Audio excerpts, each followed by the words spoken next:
I used to believe that if I worked hard enough, I would eventually earn my place in my husband's family. For 6 years, I gave them everything: 18-hour days, sleepless nights, and a loyalty so absolute it erased my own life.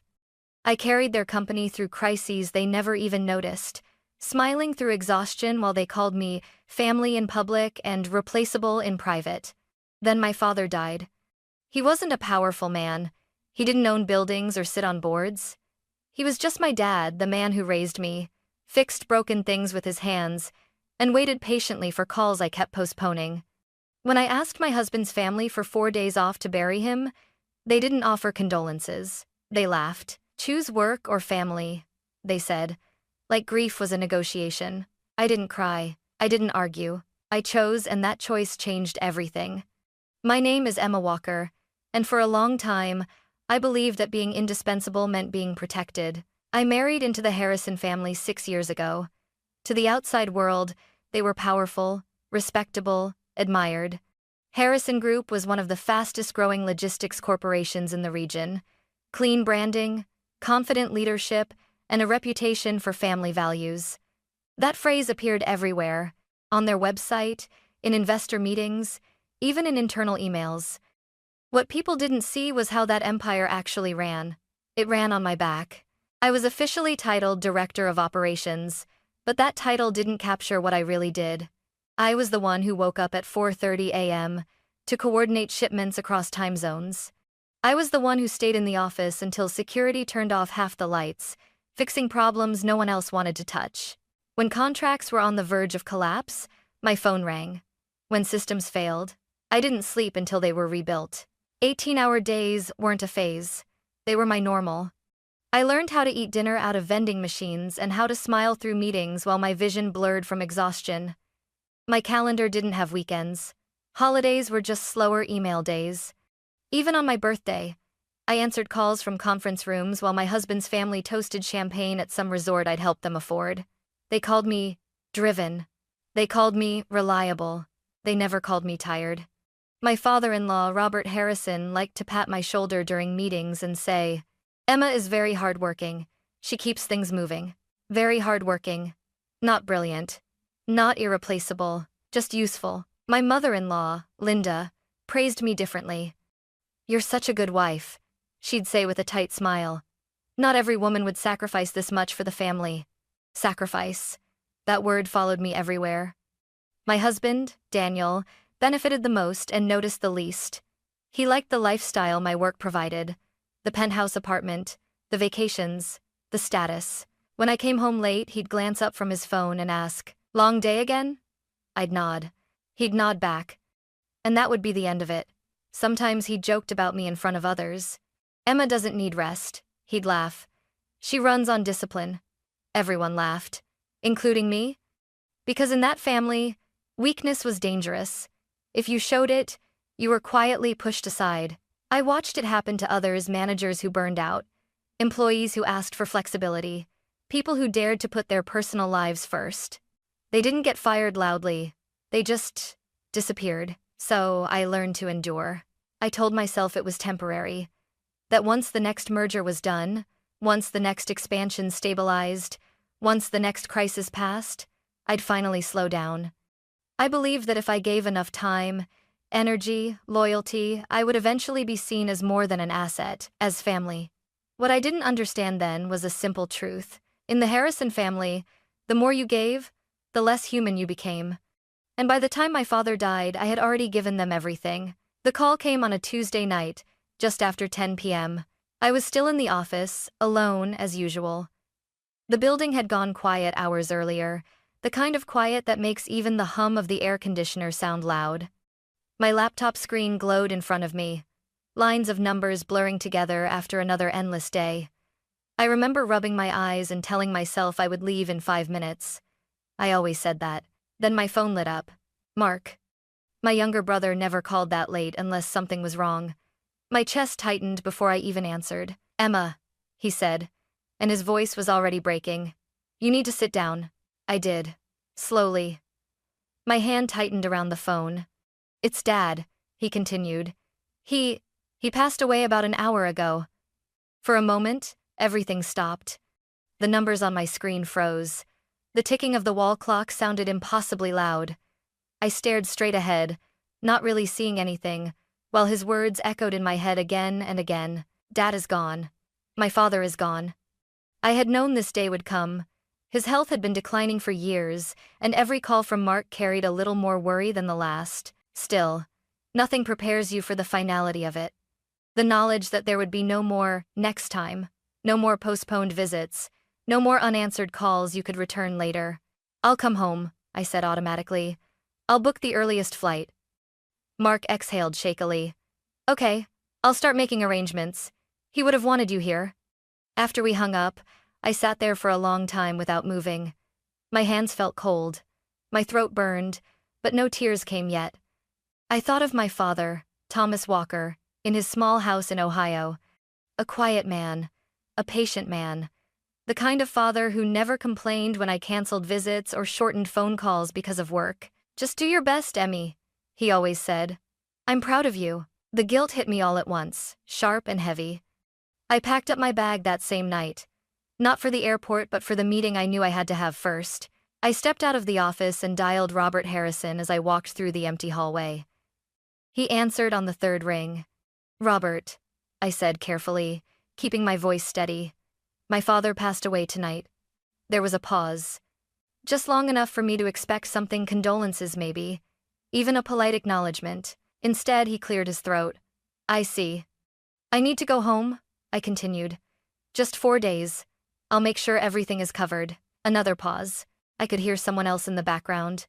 Linda's voice, faint but unmistakable. Then a short laugh. Emma, Robert said, his tone suddenly businesslike. This is a very sensitive period for the company.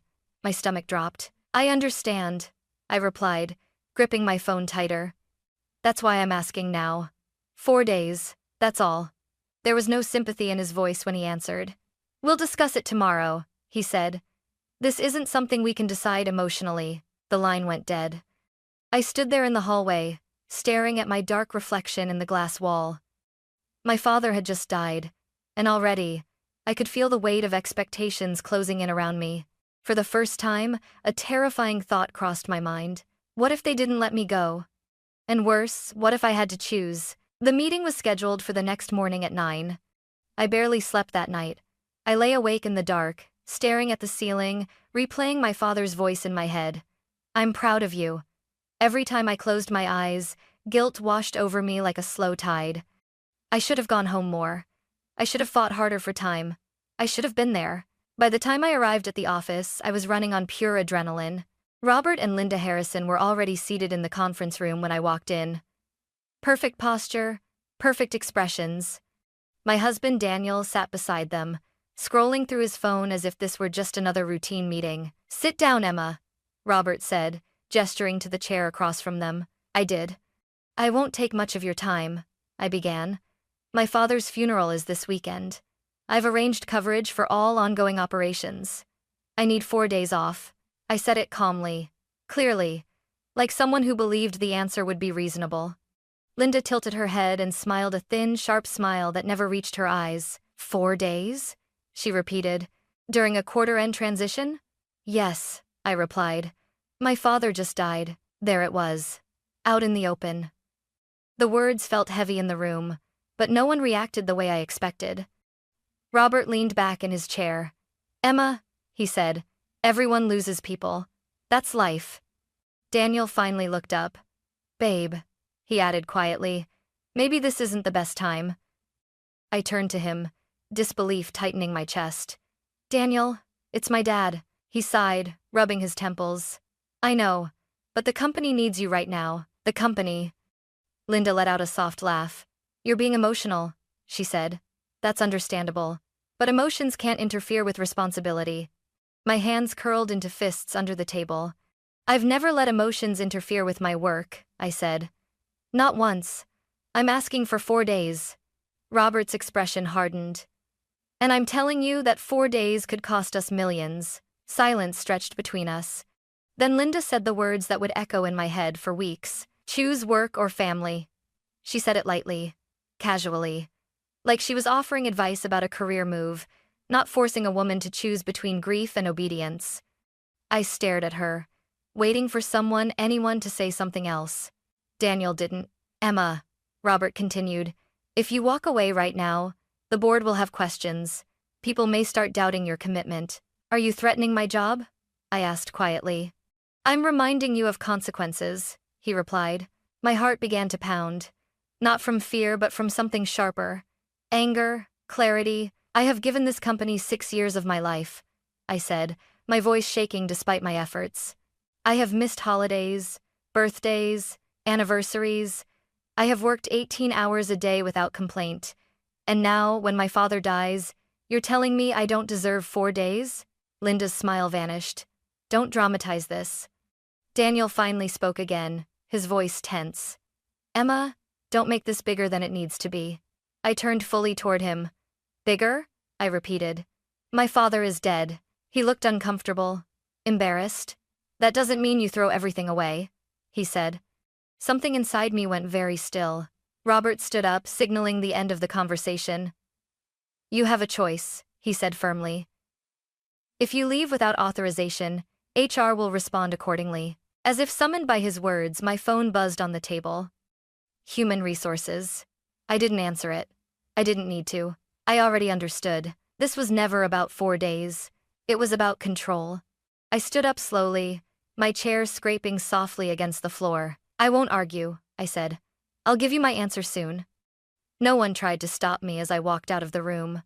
Back at my desk, I finally read the HR message. It was short, formal, chilling. Unauthorized leave may result in disciplinary action, including demotion or termination. I leaned back in my chair and stared at the ceiling. Work or family? They thought this choice would break me. They didn't realize it was about to free me. I didn't go home that night. After the HR message appeared on my screen, I just sat there, motionless, long after the office lights dimmed. The building felt hollow, like a shell that had already lost its purpose. For 6 years, this place had been my entire world. Now it felt like a cage I could finally see. I thought about my father. I thought about the last time we spoke. He had sounded tired but still tried to joke. Don't work too hard, Emmy, he said. You only get one life. I closed my eyes and felt something inside me settle. At 2:17 a.m., I opened my laptop and booked the first flight to Ohio. No hesitation, no second guessing. The confirmation email popped up on the screen, and with it came a strange sense of calm. The decision had been made. Before I left, I did one more thing. I opened a blank document and stared at it for a long time, my fingers hovering over the keyboard. I had written thousands of reports, contracts, and crisis plans for this company, but this document felt heavier than all of them combined. To the board of directors, I hereby resign from my position, effective immediately. That was it. No explanations, no apologies. When I clicked send, my hands trembled not from fear, but from the realization that I had just crossed a line I could never step back over. I packed my bag quietly. My laptop, a change of clothes, my passport. Nothing else mattered. As I walked out of the building, the security guard nodded at me, unaware that this would be the last time I'd leave as part of the Harrison Empire. The night air outside was cold and sharp, cutting through my exhaustion. For the first time in years, I wasn't rushing to the next task. I wasn't checking my phone every 30 seconds. I just walked. My phone started vibrating almost immediately. Daniel. Robert. Linda. I didn't answer. By the time I reached my apartment, my voicemail was full. Angry messages. Confused ones. Orders disguised as concern. Emma, what are you doing? Daniel demanded, in one message. Call us back immediately, Robert said in another. You're being reckless, Linda warned. Reckless. I stared at my suitcase as I packed, hands moving on autopilot. This apartment, this beautiful, expensive space, had never felt like home. It was furnished with things chosen by someone else, paid for with sacrifices no one acknowledged. At the bottom of a drawer, I found an old watch. My father had given it to me when I graduated college. Just so you remember where you came from, he said back then. I slipped it onto my wrist and zipped my suitcase shut. At the airport, surrounded by strangers and fluorescent lights, the weight of everything finally hit me. My father was gone. My marriage was cracking. My career, at least the version I'd known, was over. And yet, beneath the grief, there was something else: relief. When the plane lifted off, I pressed my forehead against the window and watched the city lights fade into darkness. No more meetings. No more threats disguised as loyalty. No more pretending that devotion could replace dignity. I whispered quietly, so no one could hear. "I'm coming home, Dad." For the first time in years, I wasn't choosing what was expected of me. I was choosing what mattered. I stayed in Ohio longer than I planned. The funeral passed in a blur of quiet voices, folded hands, and the sound of earth hitting wood, soft, final, unforgettable. I stood beside my brother Mark, feeling like a piece of my life had been buried along with my father. He would have wanted it simple. No grand speeches. No display. Just dignity. After everyone left, we remained by the grave for a long time without speaking. "I should have been here more," I finally said. Mark shook his head. "He knew you loved him. He just wished you loved yourself a little more too." Those words stayed with me. In the days that followed, we sorted through my father's small house. Every object felt heavier than it should have: a chipped mug, a stack of old receipts, a toolbox worn smooth by decades of use. My father had lived quietly, modestly. He never complained about money, never talked about the future in grand terms. That was why the phone call from the lawyer caught me completely off guard. "I'm calling regarding your father's will," the man said. "Could you and your brother come in tomorrow?" I assumed it was routine. The house. Maybe a few savings accounts. I almost told him it could wait. It couldn't. The lawyer's office was small and unremarkable. Mark and I sat side by side, hands folded, both of us bracing for a conversation about closure, not surprises. But then the lawyer adjusted his glasses and said, "Your father left an estate valued at approximately $900,000. I stared at him, certain I had misheard. "That's not possible," I said quietly. "He was a mechanic." The lawyer nodded. He was also very careful. He saved. He invested. Slowly, consistently, over decades. My chest tightened. "He never touched the money," the lawyer continued. "He wanted it for you. Both of you. He instructed that it be divided equally." I felt dizzy.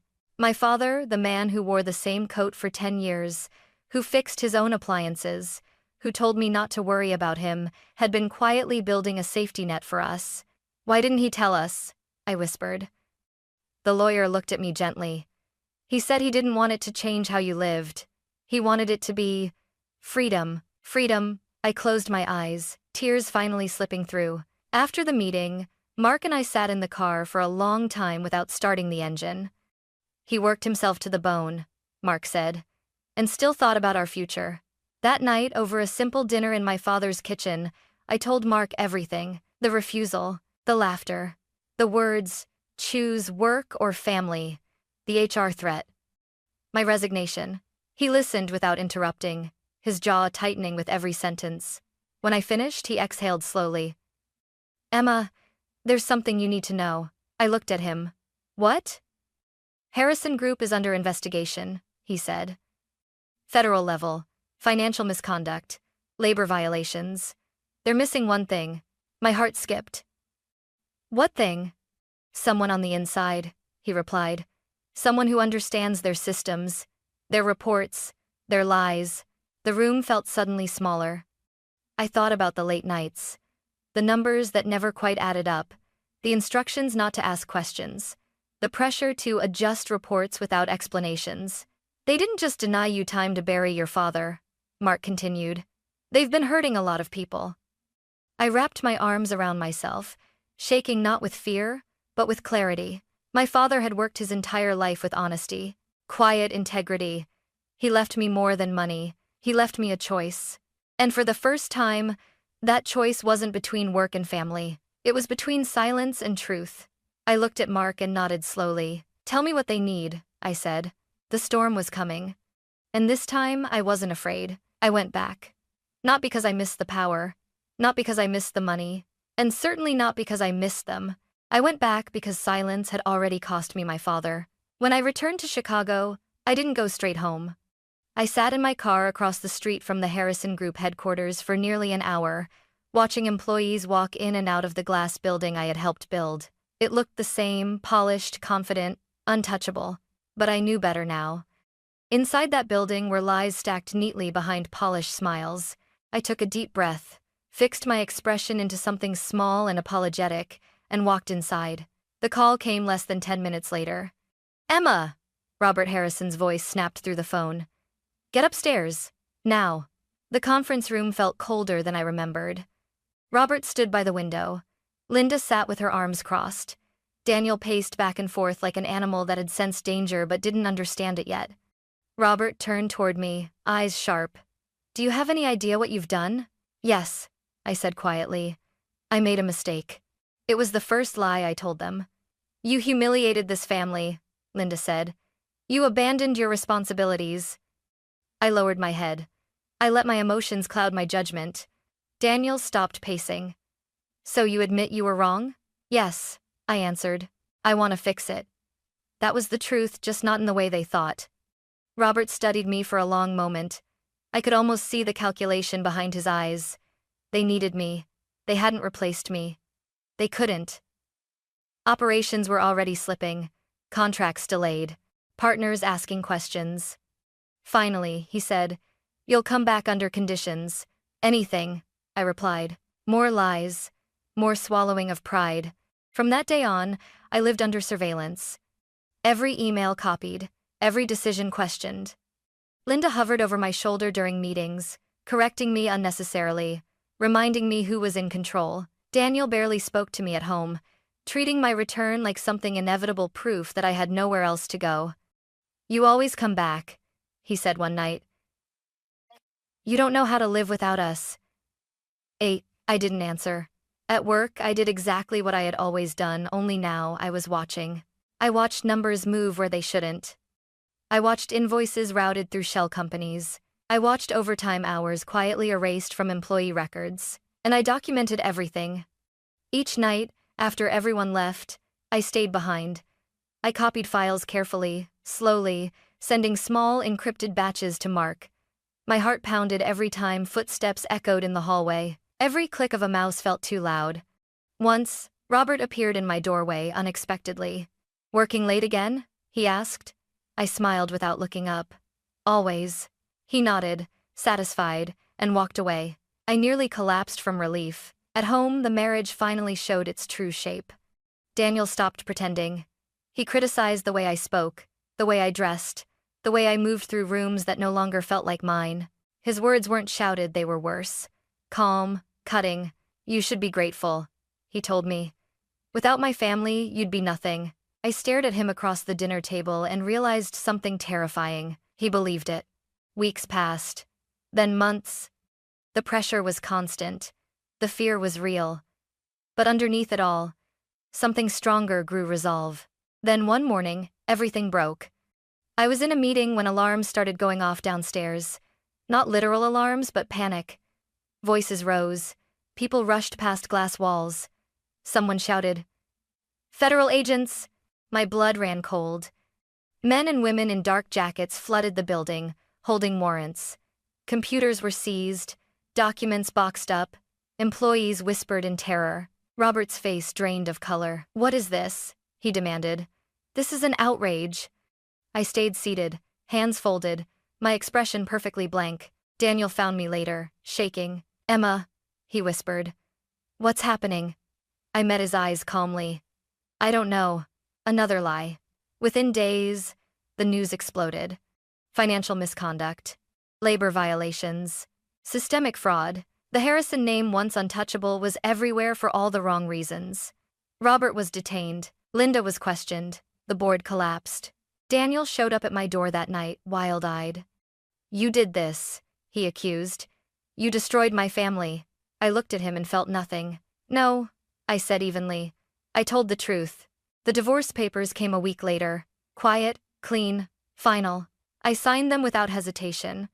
As I walked away from the life I had once begged to be accepted into, I realized something profound. They had told me to choose between work and family, but what they never considered was that I might choose myself. And once I did, the empire that fed on my silence could no longer survive. The fallout was faster than I expected. Within weeks, Harrison Group stopped pretending everything was fine. Clients pulled contracts, partners demanded explanations, employees whispered in hallways that suddenly felt too loud, too exposed. The polished confidence that once filled the building evaporated, replaced by fear and suspicion. Robert Harrison was the first to fall publicly.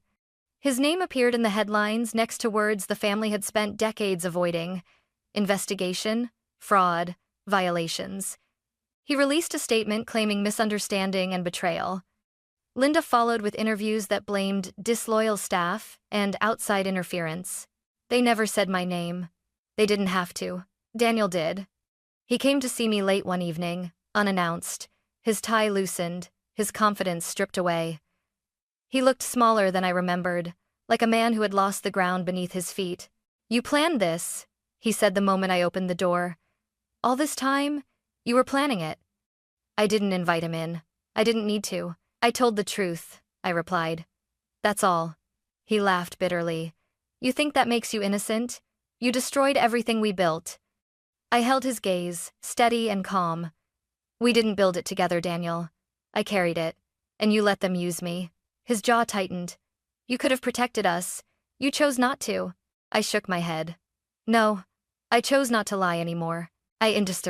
For a moment, I thought he might apologize, that he might finally see what he had done or failed to do. Instead, he said quietly, "My parents say you owe us, after everything we gave you."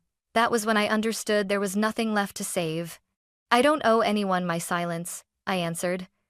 "Especially not at the cost of my father's dignity." He left without another word. The legal process moved on without drama from my side. I cooperated fully, provided what was asked, answered questions honestly. The investigators didn't need theatrics, facts were enough. Robert and Linda fought hard. Lawyers, delays, public denials. But evidence doesn't disappear just because you wish it would. The company was fined heavily. Leadership was removed. Harrison Group was placed under strict oversight, its once glorious reputation permanently damaged. Daniel filed for divorce shortly after. There were no arguments over property, no emotional appeals. The marriage had hollowed out long before the papers were signed. What surprised me wasn't how easy it was to let go, but how light I felt afterward. One afternoon, I received a message from an unknown number. "You ruined us. Was it worth it?" I stared at the screen for a long time before typing back. "Yes." Then I blocked the number. I didn't celebrate their downfall. I didn't feel triumphant. What I felt was quieter and deeper. Relief. For the first time in years, my life wasn't dictated by fear or obligation. I slept through the night. I ate meals without checking my phone. I stopped bracing myself for the next demand, the next threat disguised as family expectations. Ableting. I visited my father's grave again before leaving Ohio. I didn't stay silent, I told him softly. "I hope that counts for something."